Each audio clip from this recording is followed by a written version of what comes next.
Hello, everybody. Welcome to File New. My name is Ryan Selvy. This is the show where we go over creator resources, design news, and everything in between.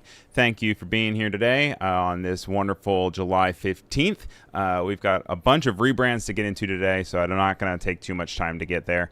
Let's go ahead and hop right on into it. Welcome to File New.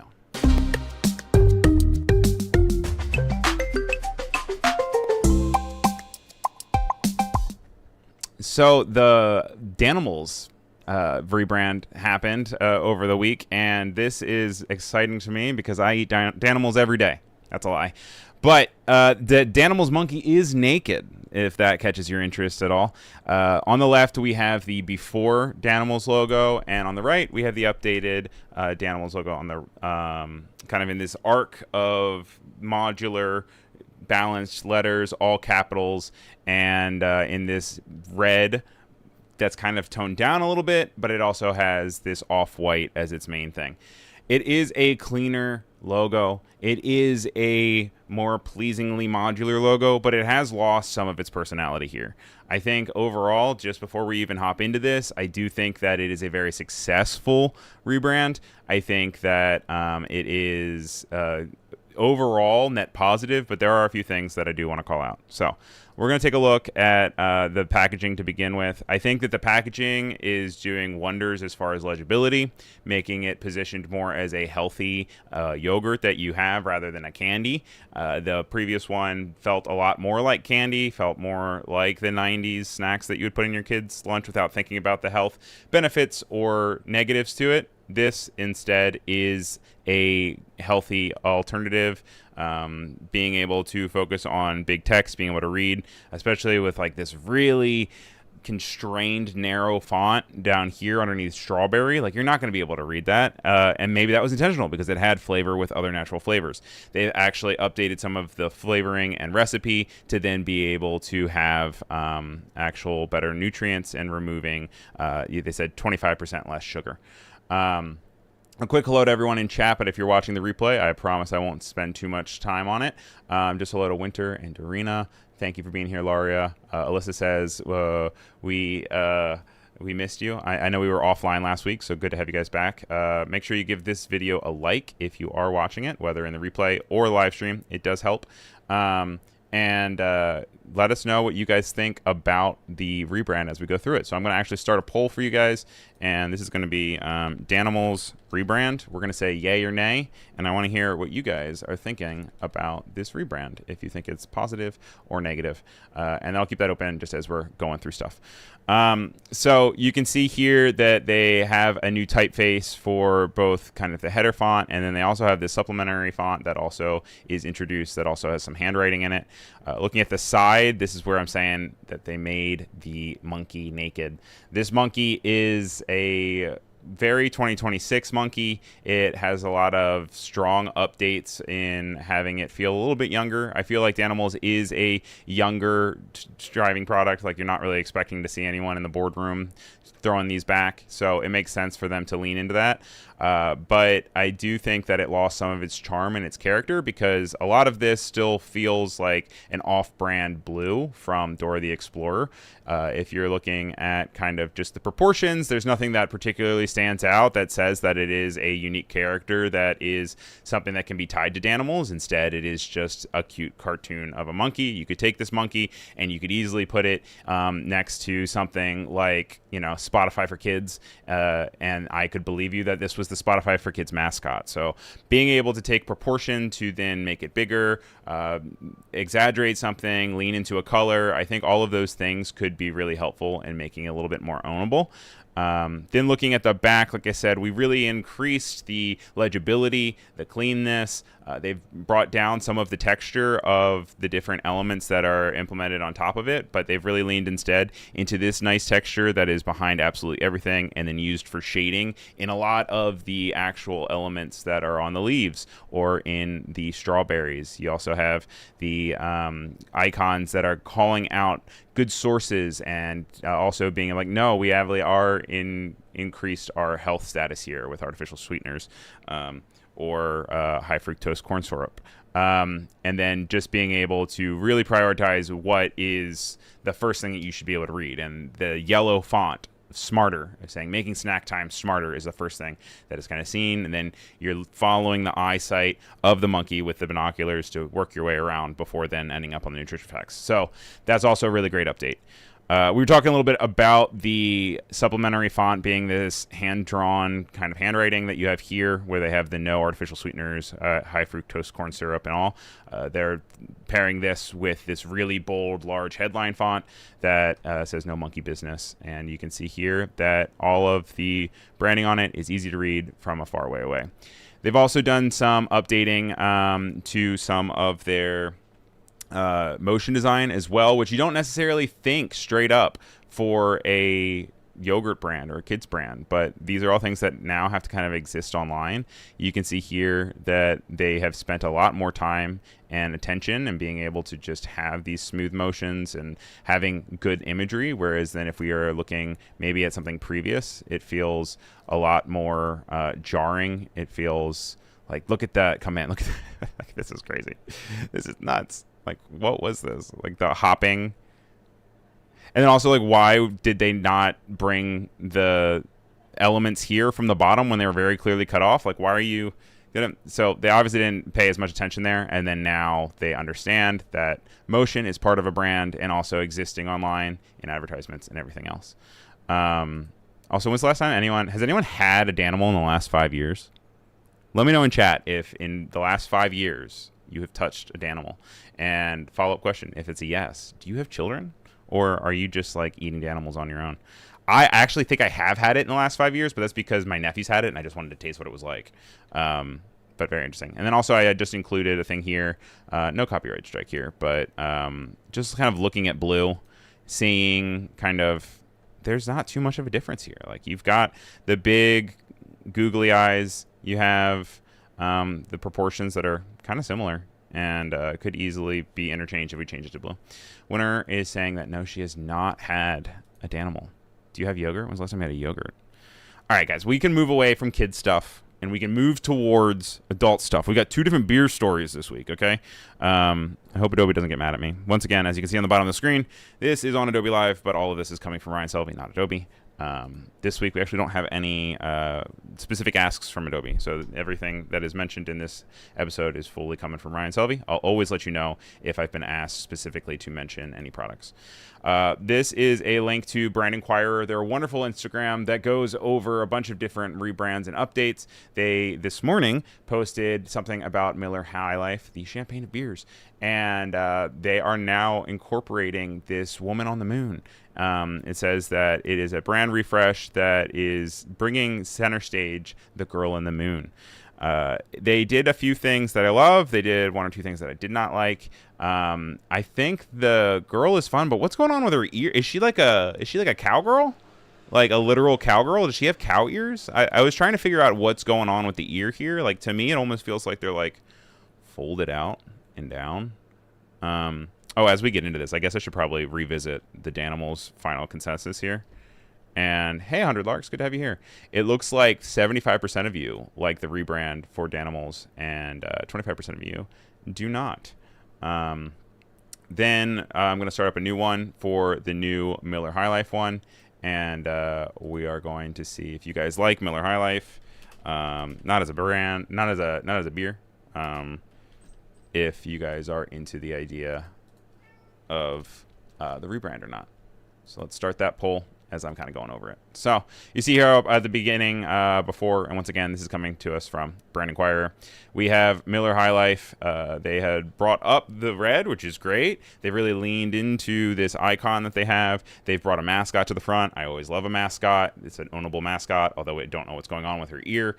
I'm bringing, they have divided the established between the two, which are very cool to have the center and then the side. I do wish, and I actually saw this also on a comment on this post on Brand Inquirer, that they should keep the inset, like the inline here, right? Because this line does a lot of grounding. I think that it's a unique shape. I'm all for silhouettes. Silhouettes are important, especially if you can make it into an icon that can be recognized without having anything else. But I think if you're going to have the type in here, and especially it landing on the can itself, it's going to need to have some sort of grounding to make it feel less like just kind of it was slapped on, and more like a real design choice. I think that the two colors of gold and white are great to have. Everyone say hello to my cat. And I think overall that it is strong. But according to you guys, we are split down the middle as of whether or not we like the rebrand or not. We're at 50% yes and 50% nay. So I'll actually let that go just a little bit longer, but I don't want to hang on to this too much because just to quote Brand Inquirer, it says, the update sharpens the iconic red and gold palette, simplifies the soft cross logo with a cleaner silhouette, and elevates the girl on the moon, a brand icon that was appeared on the beer since 1907, now seated properly atop the iconic brand mark and playing a bigger role across packaging and marketing. It says that the champagne-style bottle remains unchanged, and the refreshed identity focuses on refining the brand's visual assets from the logo and the color palette to the girl on the moon. And yeah. Then let's go into some darker rebrands here. You guys are probably familiar with Pokemon Go. They come from the same company that also did Pikmin Bloom, which if you were just watching the stream right before this with Jorge, Emily was interviewing, and Emily really loves Pikmin Bloom. She is constantly doing that. These are a series of mobile apps that interact with the world around you, and they were presented by Niantic, which is this company. They have this really cute logo. It was based off of a ship that was called Nyan something, and it was rooted in that, which was like, it was a weird name, but it was unique and it was its own thing. And then they had this thing that also kind of reflected it and also went along with the idea of mobile and moving around. Unfortunately, they have since been acquired, and they are changing their name to the horrible Scopely Explore. Now, just when you look between the two of these, you could have this on the left, or you could have this fun thing on the right. And unfortunately, this on the right is no more. Now they're going to be Scopely Explore. They were acquired by Scopely, which, as it's standing, just looks like that without the Explore. And then their division of it is going to be Scopely Explore. It has this weird thin weight icon of some sort of like origami, I believe, and like this X. There's so many reasons why I have an issue with this specific one. You have the constant weight of all of the letters in this custom font that looks a lot like, essentially like, how do you say it? Do you say it's Montserrat, right? And then they randomly are just implementing this paper crane thing into the Explorer, which is also not symmetrical and balanced on the left and right. It just has this like weird offset of weight, and so it kind of reads also like Scopely Eplore. And then you have, it's weird. It's weird. It's also cut up, and nothing else is cut up. Everything else is unified in a single shape. This is the only thing that's not, even including this thing. The weight balance of this is completely different from that.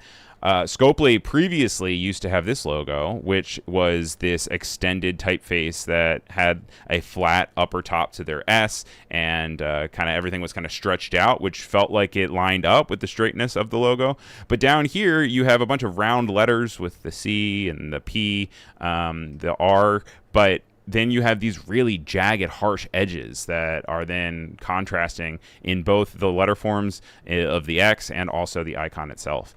Jacob Pear says that is a tough thing to look at. Which I absolutely agree. I'm not even going to put up a poll for this one because you guys aren't allowed to like this one. This is a horrible rebrand, horrible name.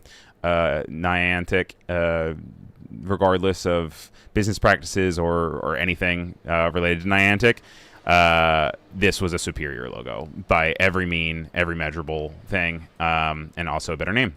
And now we're stuck with that. So there's that. Speaking of bad rebrands, we're going to just keep the party going, and we're going to look at one of the videos that I posted yesterday on my own YouTube channel. If you don't already follow me, make sure you check out Ryan Selvy on YouTube. That's RyanSelvy. And what we're going to do is I want to make sure that this is being properly shared with system audio for you. And we'll check out this video, and then we'll talk a little bit about it. So enjoy.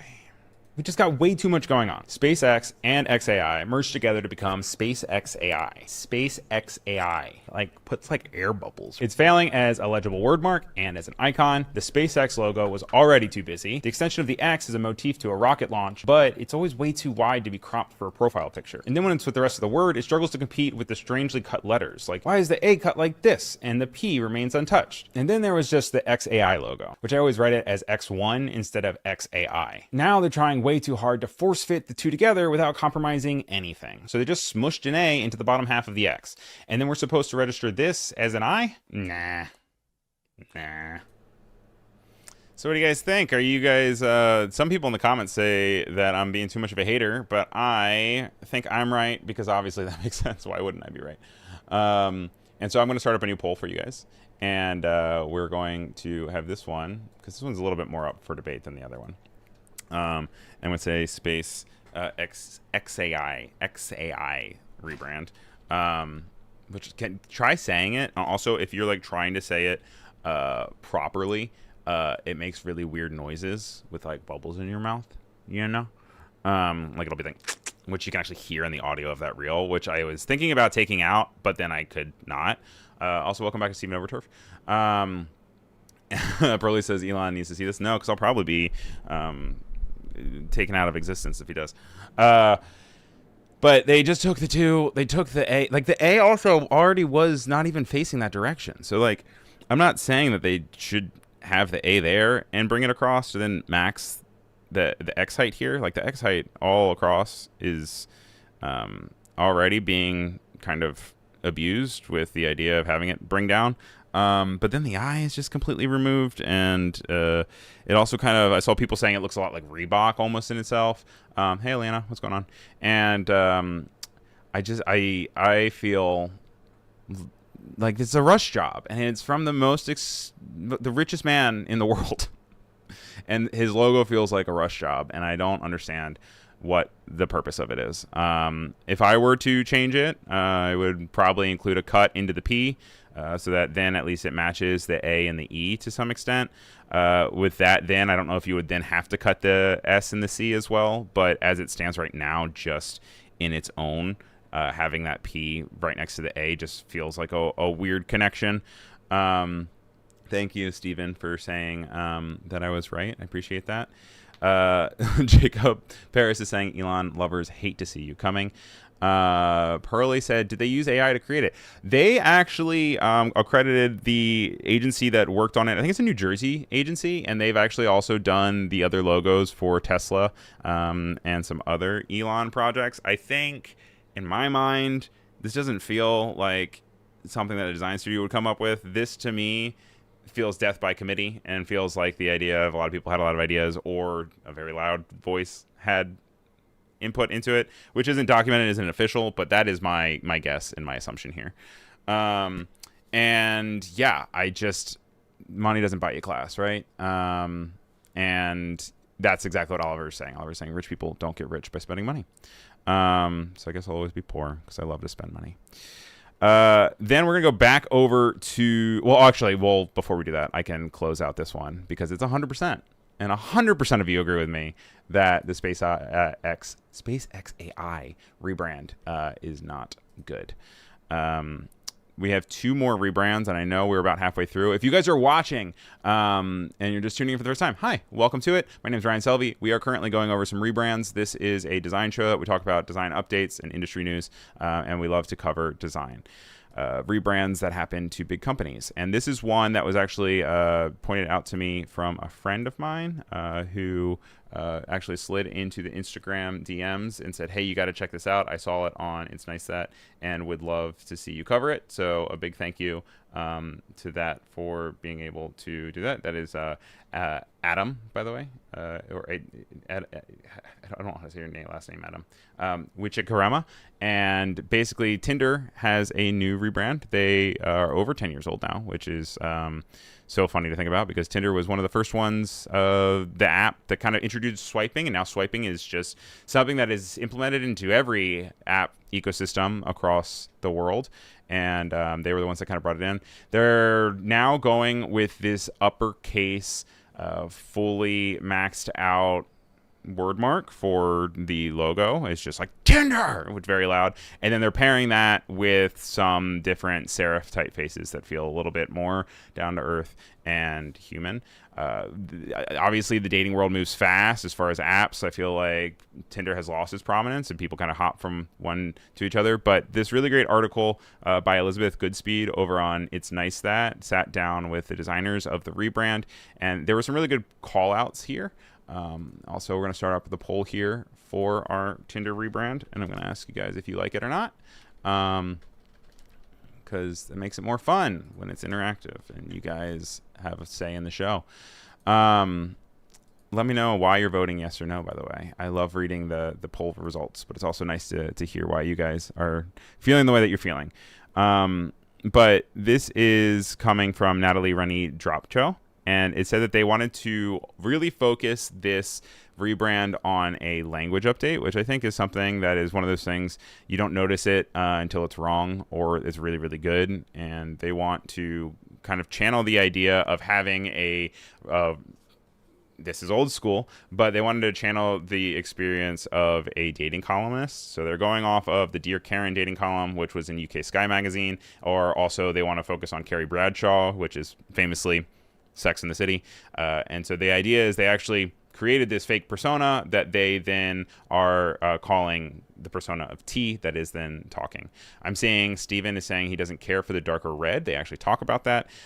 They said that they kept to the similar color palette of before, but they have now since gone to a darker spectrum. And that was a means to be able to implement more colors, to be able to add a green or a blue into it while still being a focus on red. I agree with you. It feels very Valentine-y to me. It feels like a chocolate brand, or feels like a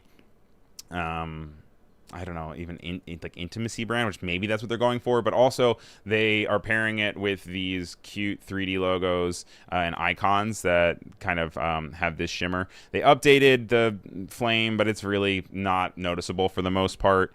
And they are really working with this gigantic, deep, heavy headline font that is, you know, the Tinder, but then they also have the different serif, which works. I don't hate it as much as everyone hates it online. I think that it is good enough. They're using real images of people. They're using fun ones like, you know, kissing toothbrushes, or using maybe something like Cupid arrow kind of vibe. Those all work. And they're also using some mixed media where they're saying like an anime screenshot or a close-up of a painting. And they're playing with different colors. I think that they're having fun. It feels like a brand evolution rather than a brand complete revamp. To Steven's point, like, I don't love this. This doesn't feel strong enough to me. It doesn't feel like the contrast is there, or the contrast it is too much. I resonate way more with like even the pink or this white on this white behind the red. The blue and the green kind of just feels like a lot of other brands and doesn't feel uniquely Tinder to me. So I'd give it like a B- if it were up to me. Oliver asks if they're trying to brand it to look like dating than hookups. I think they're trying hard to lose that reputation. In the interview, they're also talking a little bit about how it doesn't have to be so serious. So I think actually maybe they're leaning more into the idea of it being kind of a hookup. Alyssa says she likes the change. It says happily TBD. So rather than like leaning into the entirety of labels and dating and stuff. So it's an interesting brand pivot. They also talked a little bit about the swipe mechanism and how they tried to make it so that whenever they're swiping in their motion design, that it feels like it's revealing something underneath, and that it doesn't feel like you're swiping it away, but more you are kind of like unlocking more and it's coming towards you. So it's a mix of really good ideas and then other ones where I just think aren't polished enough and maybe over the years, it will become something a little bit more polished. I don't want to make the entire show rebrand, so I promise we'll get through this last one very quick. But this one I love. This is a very positive one. I'm going to go ahead and end out this poll. It looks like 60% of you did not like the Tinder rebrand. So majority do not like it, but not by a huge margin. So our last one for our rebrand before we then hop over to the next section is if you like the Tecate rebrand. So if you're not familiar, Tecate is a beer, Mexico beer, and it's pretty good. I always get it whenever I go to like a Mexican bar or restaurant because it's very easy to drink and very simple. They did a few different things. They sharpened up the sides of the logo mark. They got rid of the legs of the bird, rounded some things out, and then brought this ingot back. Ingot. From previous packaging. You can see here that all the way from the beginning they had this kind of rounded circle that goes around that's always kind of in gold or silver to then feel like precious metals themselves. And you can see here with their new brand that they have updated the can accordingly. I would say it's an A- probably. You can see here this is the previous cans and they then turn into the new ones, which is always a nice animation. And this is from Bulletproof, the agency Bulletproof, and they did a lot of really cool explorations of ways to explore how many ways the brand could be used. I think that getting rid of the feet give it a stronger silhouette and form to then be able to stand on its own, either with or without the logo. They also explored how it could be applied to things like the baseball team that they sponsor. And they're not afraid to also veer away from the exact same treatment for everything. So since it's a baseball jersey, they're going to make it scripty and move, but you can still see on the side that all I need is that little hint of the side and I know what it is. It can wrap around different coolers. It can see it's standing by itself up there. It can be used on the back of a motorcycle helmet, then paired with this really nice script font. It can be on the bottom of a skateboard with the script across it as well. Hey Wade, welcome to the chat. Right now we're going over the Tecate brand. And then we have all of these different ones where it's like a storefront or maybe like a booth of some sort, or, just like then focusing on the lifestyle of it all. They really wanted to focus on hard work and the idea of hardworking Mexicans and the idea that Mexico works extremely hard. And so they deserve a beer that also works hard for them. That's in their messaging on the Bulletproof website. I say A- for this one, because my only gripe with this brand is that the new logo itself creates an imbalance of this alienated space. Ryan, what do you mean by that? I'll tell you what I mean by that. This is both the original, which is their flagship, and the light one.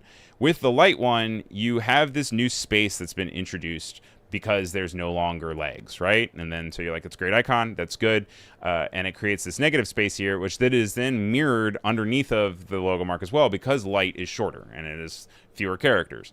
That said, when you go over to their flagship can, that isn't there anymore because original is longer, and original takes up more space and creates the balance down on this part, but then it creates this weird spot where this is the only negative space that's on this can. Everything else is being taken up by something or transferring into something, or is a color block that is different from its surroundings. This is the only space where there is, and you can see that they even probably add some of these little watermarks on it to kind of also supplement that. So I think that's a can issue and not a logo branding issue. It's a huge improvement from the previous one. And then looking back on it, I don't want those legs there. But I do think that maybe they need to put some information there or some sort of visual texture to figure it out. You can also see that they updated this typeface on the bottom down here to kind of be this flexible sans serif that flares out, rather than just all uniweight, whereas before it was kind of all just one singular weight that went between. This lets it feel a little bit more vintage and modern at the same time, which is, I know, contradictory, and they then wrap it around also this radiant thing that goes around the logo itself. So I'm seeing 100% of you believe that this is a good rebrand, and I will have to agree with you on that one. Absolutely. Without a doubt. I think that it's very good. Like I said, A-, because there's always things to improve. Unless you super hit it out of the park. I don't want to give an A or an A+. Also, we need to come up with some sort of branding system. Do you guys have any suggestions? Anyone in chat? Rather than like stars, do we give rebrands like 1 to 5 Adobe's? I don't know. I don't want to tie it to Adobe because it's not Adobe's choices. But what do we? I'm open to suggestions. Let me know in the chat. But that's all the rebrands that we have for today. We do have some industry news to get through. I know that we are already very far into the show, so we only have a few minutes left, about 15 minutes left or so. So stay along for the ride. Let me know where you're tuning in from, and we're going to hop into the segment of the show where we go over industry news.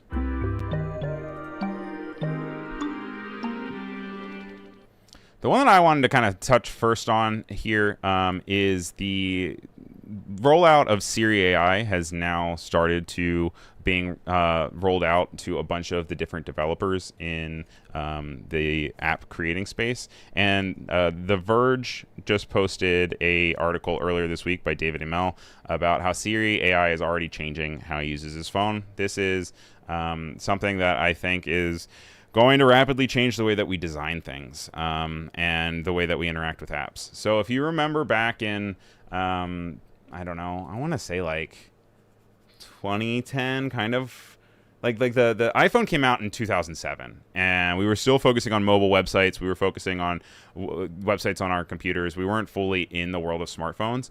I think that then it very quickly changed to like everything lived in an app. And then from there, we also went through this revolution of going from not everything needs to have its own app. Like maybe some of it's just in social media. Maybe some of it's still actually on the web. And we kind of found our way back to this hybrid. But the idea of an app radically changed the way that we dealt with UX, how we dealt with UX, how we dealt with designing with brands in mind that had a whole new element, motion design within apps, within brands. How does it exist in a vertical format? We are now on the verge of another one of kind of that disappearing. Also, Winter, why? You said that we should give them a chicken grade. Is that a chicken or is that a rooster? Or a cluck? You say like a 1 cluck, bad. 5 clucks, good. Alyssa is also saying A, B, C, D, F. There's no E. You didn't give out E's with plus and an ampersand. Oh, you're saying with plus and minus. So you're saying just kidding. Oliver says grade everything D minus. And Steven says that he's going to ponder over the award thing. So yeah, let me know. No rush. Just let me know. We have plenty of episodes coming up. We're going to be here same time, same place next week. But the article, back to David, is that he says that he is now fundamentally changing how he's interacting with his phone because of the new Siri, because it's finally actually working. He says, more often than I expected, Siri is able to do what I ask it to. And this is a new update that's coming out. He says that before you went into an app and told the app what you wanted to do. Now you say what you want to do first, and then Siri tries to look through all the apps and information available to then handle the rest. He says that he didn't need to jump around browser tabs or look at the band's Instagram page. It was just there. And he says these interactions have genuinely changed my brain chemistry a bit. Now I almost always try to use Siri first. It practically stopped me from opening my browser for most things, since it's easier, faster, and more enjoyable than a swipe down from the screen and then type a prompt. He says being able to ask Siri about what's on screen saves me a lot of tapping around, so he doesn't have to then go into other apps and then search it. He can just ask, like, this is on my screen, figure it out for me.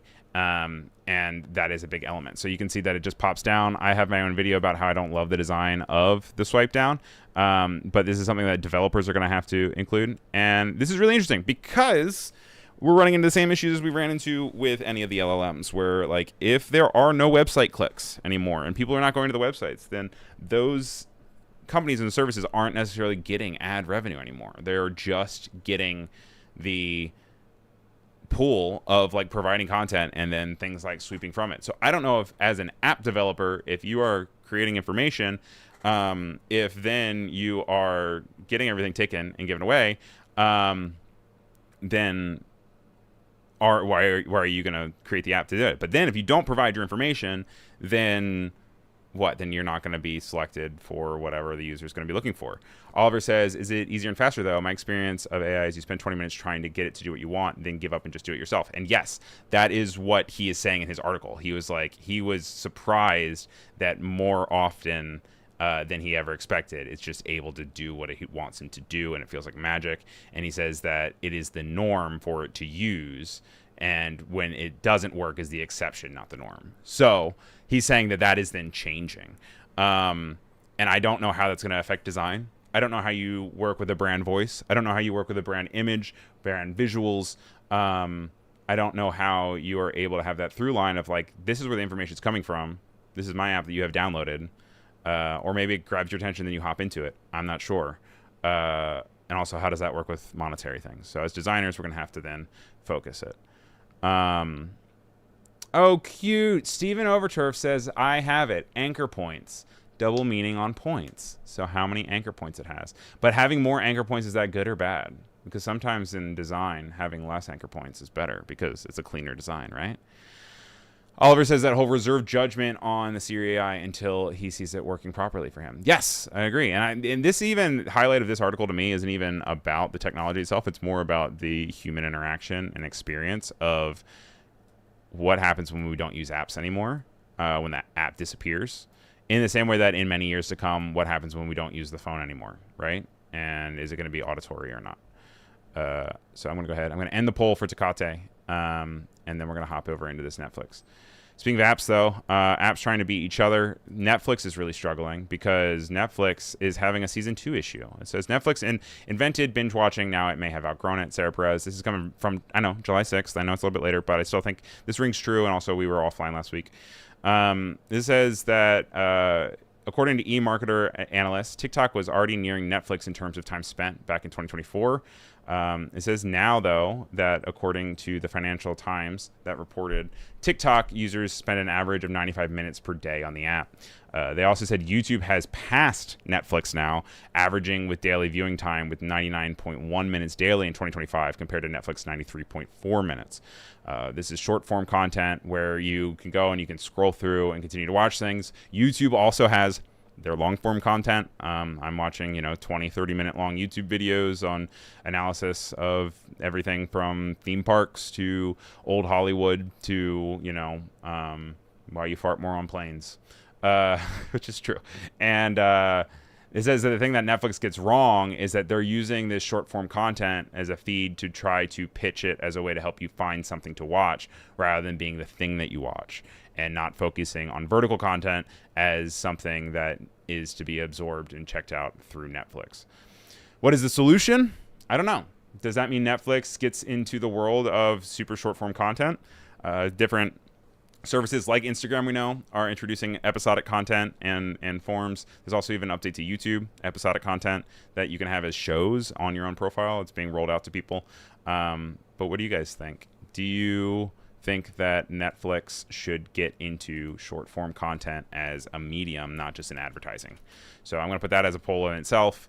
I'm going to say, do you think Netflix should focus on short form? Or do you think it'll just die off? Because a lot of people, what happening is they keep canceling shows, and so people are losing. And so the season 2 of shows, even if they're wildly regarded, are then actually kind of being dropped off. And so us as designers, video editors, filmmakers, how do we play for this? Yesterday on a stream with Jacob Phillips, we were going over how he uses a camera that uses a square format. That way you can always crop for vertical or horizontal if you want to. And there are a bunch of new cameras, including Sony's, that are coming out that are going to be using that format and that sensor. So then you'll be able to kind of switch between the two. We talked on previous episodes about how movie trailers and stuff now have centers, where this could be very clearly something that you just, when you design things, you have to expect that it's going to be viewed and perceived in many different ways. Oliver says that no, Netflix should continue making proper shows and movies and making them in landscape, not portrait. I'm saying that Jacob says that they speculate that they're focusing on YouTube because they just signed a huge contract to upload episodes of Good Mythical Morning onto Netflix alongside YouTube. Yes, there are some YouTube creators that are now also making partnership deals that are starting to stream on Netflix rather than directly on YouTube, and vice versa. Steven saying that if it's on your phone, it feels like a failed short film. Sorry. Steven says if it is on your phone, it feels like all the failed short film video platforms out there, kind of like Quibi. Hi, Umacorn. Good to see you. Welcome to the chat. Right now, we're going over some updates where Netflix is struggling to maintain users, and also services like YouTube and TikTok are starting to eat their lunch. Oliver says, if Netflix stops making proper content and switches to short form vertical, I'll be canceling my subscription. Yeah, so I mean, there's also that. People definitely are walking and canceling and rejoining with subscriptions more so than they ever did before. That actually is a really great transition to us because, like I said, I know we were offline last week, so this is a little bit dated, but I still think it's worth talking about. Subway Takes earned an Emmy nomination because YouTube is pushing for some sort of Emmy integration. Meanwhile, Dropout got completely snubbed from the Emmys, and a lot of people online are saying, what's going on? Basically, there is this bias and this still division between things that are created for the internet and things that are created for either television screen or a movie. I feel like, I know Emmy doesn't really do movies, but it is interesting to me that for a while in the 90s and the 2000s, there really was this also kind of balance and tug of war between like, oh, that's just for TV. And TV wasn't highly regarded as premium content and premium media format. Instead, it was this thing that it was kind of to be like mindless television and thing that kind of exists on the side. There's these new media companies and platforms and streaming services like Dropout that are really saying, no, this is the format now. Like, people are canceling their TV. People aren't going to the movies as much. And not to replace it, but this is a format that needs to be taken seriously. So they really push to try to get it in the direction of being included in the Emmys. And I'm going to say, it says, do you think Netflix should focus on short form? 86% of you say no. 14% of you say yes. So we're going to end that poll. And I'm going to create another poll for this one. We're just taking a poll for every single thing here. And it's I'm going to say, should Emmys focus more on YouTube? Or I'm going to say online content. We're going to say yes and no. And get that up and running for you guys. It says that, Subway Takes has 750 million YouTube views, which is not a small number by any metric here. And it says that they're inviting guests to unleash their hottest takes as they ride a New York City subway with a little Metro card on a little lavalier. But then you have this thing like, Hot Ones kind of getting snubbed. It didn't get included in the Outstanding Variety Series category, and Dropout's Game Changer, or even Sam, was unable to claim spots among the nominees, which is very interesting because if you're looking at their numbers, sometimes they're pulling bigger numbers than the numbers that are being pulled for TV shows. And to which point, like, where is the bias? Where is the difference between the two, right? And as the Oscars are now going to be on YouTube for the 100th anniversary, or maybe the 101st, YouTube is becoming more and more of a serious player.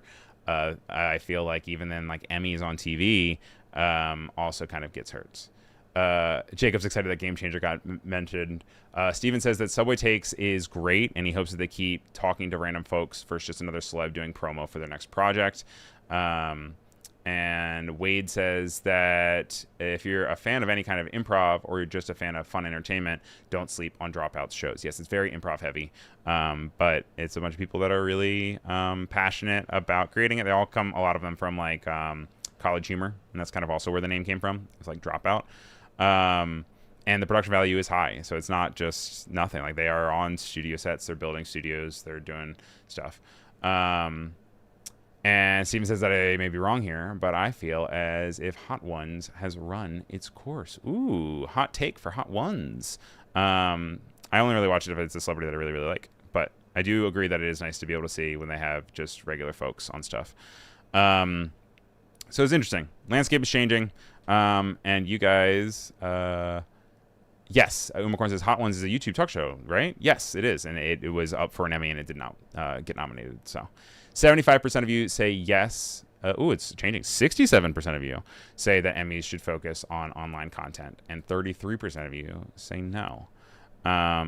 So it seems like you guys are kind of in agreement there. Now we're going to have one more YouTube story, I believe. we have two kind of. We'll just do it on this YouTube story real quick.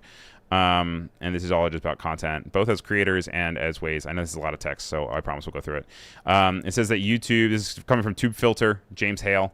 YouTube clarifies that creators can't monetize generic or repetitive content that's unsatisfying or off-putting, or content with fake AI experts. So this means that if you are, they did some clarification. It's not all new stuff. This is stuff that they've already had. But for unsatisfying or off-putting content, this is one that I thought was the most interesting. It says that content that relies heavily on emotionally manipulated formulas mimics existing formats or stories, so much so that the videos feel interchangeable or designed to shock or surprise viewers for the sole purpose of getting views.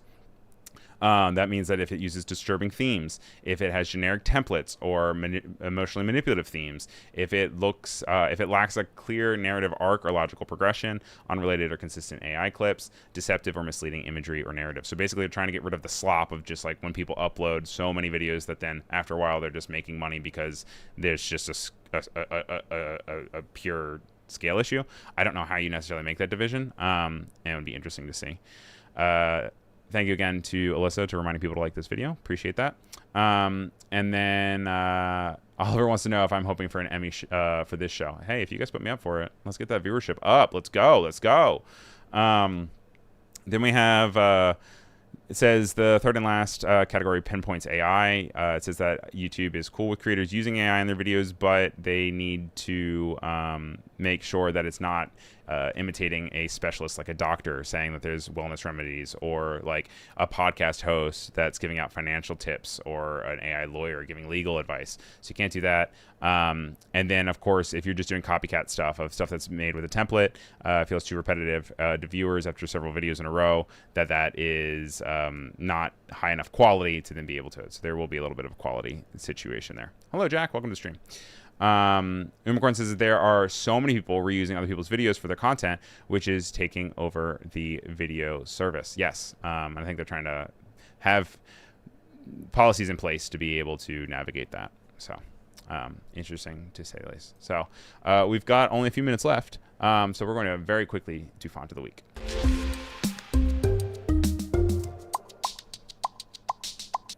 Font of the Week is the segment of the show that we have every week where we talk about the 3 fonts that are pulled from Adobe fonts, which are included in your subscription. And we look at kind of what their use case is, how you can use them, and we pick a winner to then add to our Hall of Fame. This week we have Zenira, Real, and Country Blues, all hopefully different enough for you. I'm going to put up the poll so you guys can vote on it. I'm going to quickly go through these. We have Zenira, which was created by Ray Larrable, and it's relatively new. It's from 2021. It is a sans serif font, my friends.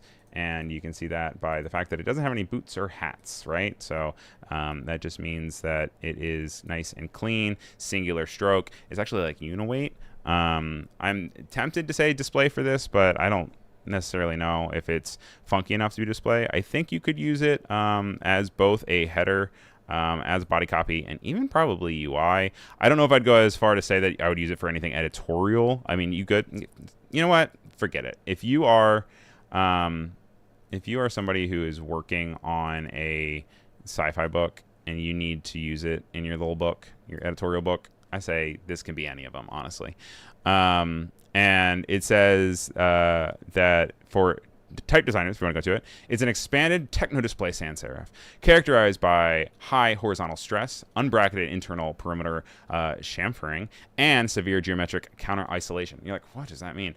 For everybody else, it is a wide futuristic font with ultra-clean outside curves and sharp, blocky cutouts on the inside of its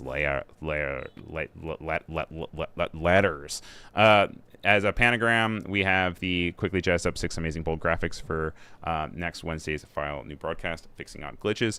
I have not included whether or not it can be used for our math homework, so we're going to quickly look at that.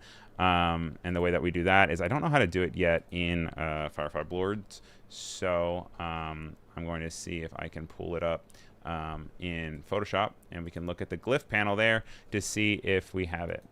It comes in 2 different weights, regular and bold, and it looks like, yes, indeed, maybe not.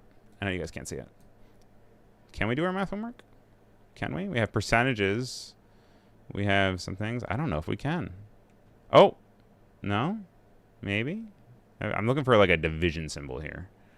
Looking for division. I don't know if we can. I don't think you can do your homework in this. Oh, well, no. No, I'm going to say no. Unless you guys saw it go by and I have not. There's like a times. Oh, there's a division. Yes, you can. It's just weirdly spaced out. It's weirdly spaced out. You would have to really hunt for it. So your homework's going to take a little bit longer. But yes, you can. So we'll make sure we update that. Actually, maybe is actually a pretty good answer for that. Then we have Real, which is by Jamie Clark from 2023. There's 9 weights to this one, and this is a display font. I'm definitely going to say that this is loud and proud, and this is something that you would never use for a sort of, I don't know, editorial or something. I'm going to say this is just fully, okay. You guys are just going to trust me on this one. It's that one. Headline, and it is a modular layered display typeface utilizing isometric ribbon fold geometry and strategic stroke bisections. And you can see here that it is very strong as like a title. You can do it as thin, regular, black, medium thin, medium regular, medium black, short thin, short regular, and short black. Short black I feel like is the most legible at a space. And then finally, we're going to have to skip math homework for the essence of time.